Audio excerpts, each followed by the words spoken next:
Christianity has become something so different, than how it started. I'm with my good friend Christian Piatt here to talk about Not That Kind of Christian. That's right. It's a book that Christian is kickstarting, but it's meant to be like a coffee table book, and it's a humor book that is going to have a whole bunch of anecdotes and pictures. What's the content of the book going to be like? Yeah, it is driven by first-person narrative, but it also gives people a very digestible background on how it is that Christianity has become something so different, than how it started. So it explains history, it explains culture, and just these influences that have all conspired to kind of create Christianity as it's tended to be known today, combined with my own personal experiences in those veins. I wanted to create something much more accessible that also helped us laugh at ourselves, because so often, Christians don't have much of a sense of humor. Yeah, we were talking about that earlier, how important it is for us to sort of, be able to laugh at ourselves, to not take ourselves so seriously. And that's why I love the first chapter of this book, how it just sort of starts out with that admission of like, hey, I'm an asshole, we're all assholes, we all have the capacity to be jerks to each other. The subtitle of the book is, so it's not that kind of Christian, loving God without being an asshole. So because the funny thing is, the whole idea was inspired by this woman's sermon I heard one time, and she said, I'm a Christian because I'm an asshole. And I was like, that's it. So even if you can't deal with the supernatural pieces, even if you struggle with doctrine, creeds, and all that, this idea that I need a better example, of how to be a better human being even. And that's why I look, because I screw it up on my own. And so that's a great example, and the teaching's an example, he said. But the funny thing is, once Christians claim Christianity, sometimes it just makes them even bigger assholes because they think they're exempt from being assholes. There's this great irony to it, and I want to sort of break that chain, but also admit it, say, yeah, we do, and this is where it comes from. So, you're in the book, one thing you do is you have a chapter where you talk about sort of the history of Christians behaving as less than Christian-like toward the rest of the world. Right. And it's a big topic to try and encapsulate in a chapter. Yeah. Do you have some sense of like what are the key highlights that you want to bring out? Yes, I bookend the chapter with some of these pretty abrasive protesters that came to our church recently, and it ends with how Amy responded to it, which I think was much more Christ-like.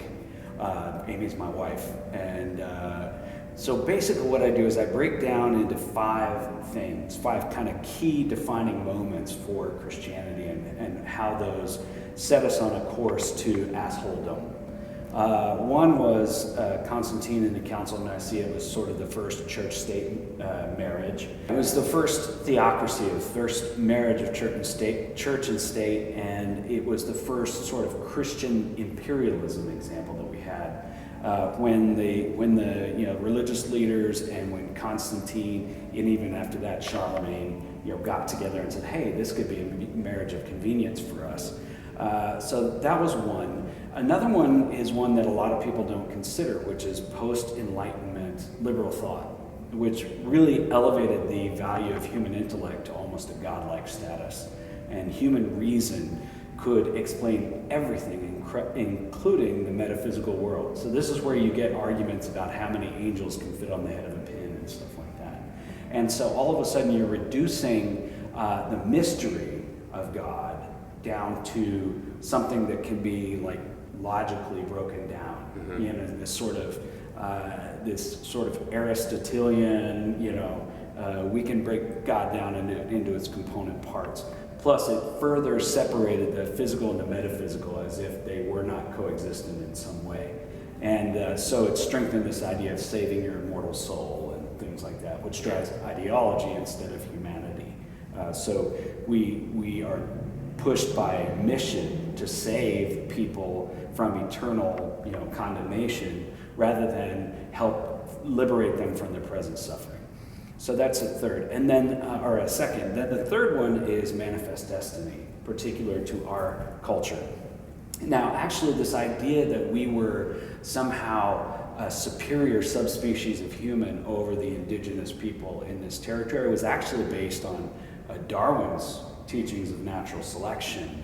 But then people like, and I hate to single particular people out, but like Joseph Smith and Brigham Young and people like that, who's decided not only are we superior, but they particularly, we can tie this to the Bible by saying that these people who have darker skin bear the mark of Cain.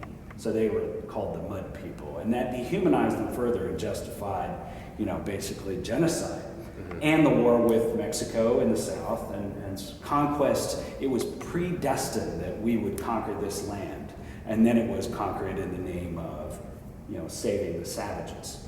So then the fourth thing fast forwards up to 1979 with Jerry Falwell, who founded the Moral Majority. And so basically this was when the Republican Party and the conservative evangelical church got in bed together and figured out that with enough organizing and enough fundraising, we could actually shift the political landscape. And so that was when Ronald Reagan got elected for 2 terms. It's when state government tended to really shift, and where there was a lot of gerrymandering in favor of isolated conservative pockets and rural territories and such. And it really is still tied to that. Like if you look at somebody like the Ted Cruz or the Huckabees or someone like that, there's still that assumption that you're going to be an evangelical Christian if you're a Republican. And you're not even a patriot if you're not, Right. And a lot of the talking points of the Republican Party are still based in Falwell's Moral Majority movement. And the fifth is capitalism. And from this, we see the sort of religious industrial complex that has become, organized religion in the United States. And things like prosperity gospel, which stemmed from Oral Roberts' seed faith ministry in the 40s. But it was also combined with mainstream media, radio and TV and things, and this idea that God wants you to be comfortable and wealthy. And despite what you may think the Gospels say, it is all about you.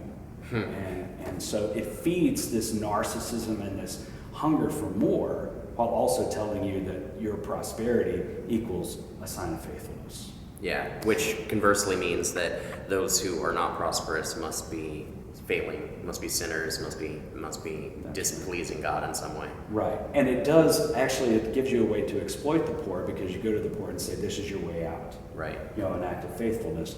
But it also basically says, it puts their poverty back on them. Rather than making it a societal issue, this is something you have to fix by being faithful enough. Christians have been so good through history and in our own time and country at being assholes.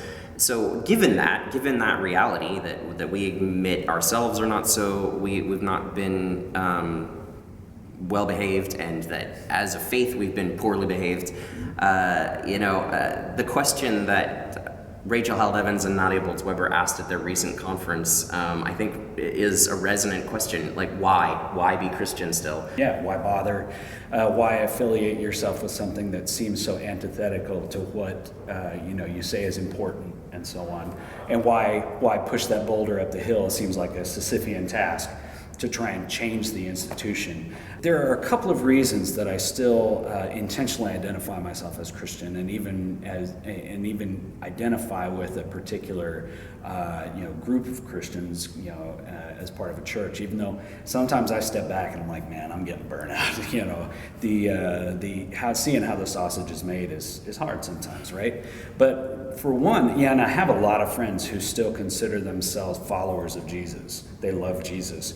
They study the Bible, they have intentional community of some kind, but they don't want to be associated. They're saying, I'm not that kind of Christian.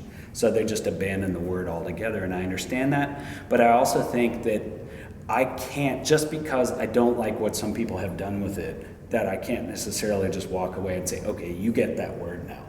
You get that identification, and I have to leave it and call myself something else. So the other thing is that throughout history, from Copernicus and Martin Luther and these people who were considered heretics actually changed the church for the better ultimately from the inside. And I think sometimes you're going to meet that resistance up front. But if you ever hope of shifting the conversation, I think sometimes you can't do it as an other. You have to actually do it as part of it. And people will also listen if you're saying, you're not just saying those people, you're saying we. You know, this is something I'm a part of, and I admit this is where we've screwed up. Like Amy, when she wore a sign when we went down to the Pride Festival, you know, she's a pastor of a church. And when we got to town, she wore this sandwich board down through the Gay Pride Festival, and it said, "As a Christian, I am sorry for all the ways you've been mistreated and abused and neglected in the name of God and Christianity." That's important, not just to say, "I'm sorry this happened to you," but as a Christian, I'm sorry. That's the only way people's association with Christianity, I think, is ever going to change. So the book is Not That Kind of Christian, Loving God Without Being an Asshole, and it is being funded right now on Indiegogo, so you can place a pre-order to help make sure that this book gets published, help support our editors, our illustrators, and this whole team of people making this a potentially great book. You can go to Indiegogo and just look up Not That Kind of Christian, or you can go to igg.me/@/Christian Piatt. And you can get all kinds of swag. We'll have t-shirts, we'll have coasters, stickers, and all of that to go along with it. And we just appreciate you being part of that cohort of support. And together, I think we can remake what people have come to know as Christianity into something new that anyone would be able to look at and say, you know, I wouldn't mind knowing a little bit more about that, and maybe even being a little more like that, whether they call themselves Christian or not. So thanks for your support.